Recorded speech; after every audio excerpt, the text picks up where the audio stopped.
Okay, now they're going to clear in the B-52-61. Hii ni ndege ya kivita aina ya Northrop B2 Spirit, mojawapo wa ndege za kivita zinazomilikiwa na taifa la Marekani.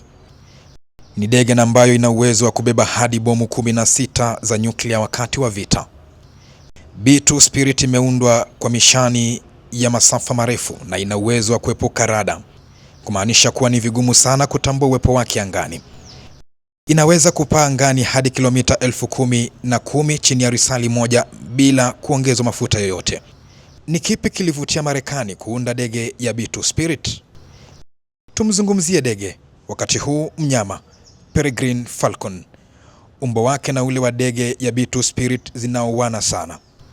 Amerika kupitia kwa wataalamu ilitumia umbo wa mnyama Peregrine Falcon kutengeneza ndege ya B2 Spirit. Peregrine Falcon ndiye ndege mwenye kasi zaidi kote duniani. Ana uwezo wa kupaa kilomita 320 kwa risali moja. Anaweza kuona windo lake akiwa juu sana angani, kwani macho yake yana uwezo wa kuona mbali mara 8 yale ya binadamu.